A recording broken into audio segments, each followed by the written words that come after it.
Yeah, so Elliott actually unveiled a stake in June saying that they have a significant position in Southwest. And at this point, they have 11% stake in Southwest, which is very, very sizable in percentage and in dollar amount. It worth about $2 billion.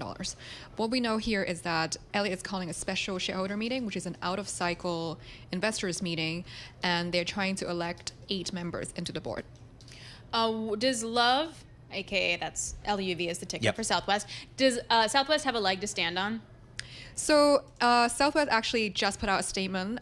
They're saying that they have made every effort to reach a constructive resolution with Elliott. We all know that proxy fights are very expensive. They're very time consuming. So I think what Southwest here is saying that they've heard investors' feedback that nobody wants to fight. And it's actually something that's very common in the activism world, that the investor would tell you they don't want to fight, company tell you they don't want to fight, activist doesn't want to fight either, but then somehow they can't come to a resolution, and here we are. The contention, the tension here is really that Southwest has said that they are backing the management, they're backing the CEO, Bob Jordan, and they have already done enough board refreshment, whereas Elliott thinks they need a control in the board to make further changes. Well, as you point out, I mean, in your reporting here, Elliott's, they do this a lot in terms of activism, but what they don't typically do is take it to a shareholder vote. They usually get what they want, I guess, before then. What's different here, do you think? Yeah, so they have never done a U.S. Proxy fight since 2017, but this is quite significant in the activism world. They are usually very effective. The second they show up in any stock, immediately the company take them very seriously. They try to come to a resolution because, like I said, proxy fights lengthy and costly. But Southwest here somehow it just evolved into this, and at many point people thought they could have resolved, but I guess there's some differences here. What does Elliott want Southwest to do that Southwest is not doing? Because you would think at this point it'd be like all options, all hands on Southwest deck here. Yes, so Elliott has asked for 3 main things, which is leadership change, management change, board change, as well as operational improvement. And they've kind of pinned this on the CEO, Bob Jordan, this whole time, saying that he's not the right person to execute whatever strategy that the company has put out. The company has said they would add revenue, they would cut cost.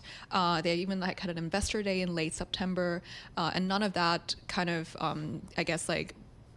fulfilled Elliott's demand, which is a majority in the boardroom. So this is where we are, and they're calling it, requesting a meeting for December 10th, which is one of the busiest traveling season in the U.S., in the world, and so it's an interesting timing. And this is also one thing that Southwest is pointing at, is they call this a selfish request in their statement, saying that it is a time where Southwest should be executing.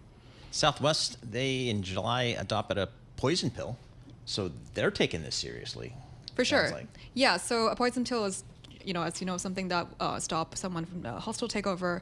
And Elliott at that point had close to 10%, and 10% is a threshold to call a special meeting. And the poison pill is for 12.5%, so it stops Elliott from getting more shares than that. And once they do, acquiring more share would become really costly. So it's also a kind of rare occurrence these days. Not a lot of company put in poison pills, but again, Southwest is full of surprises. Yeah, tell me about it. Just before you go, when these things unfold, is Elliott management's what they want now? Here's the best bid, but I'll take a little bit less. Or do they really want to replace all these board seats, et cetera, et cetera? So from our reporting, actually both sides have spent a lot of time trying to figure out how to not go to a fight. Whether we can do Elliott had asked for majority seats. So at one point they nominated 10 directors, and then Southwest came back and said, well, 6 of our directors left. We have 3 seats open. Would you take 3 instead? It's always a constant negotiation. Is it 3? Is it 10? And I'm sure everything has been discussed. Everything on the table has been talked about. And but this is it. This will be up to shareholders to vote on who actually gets the majority in the boardroom.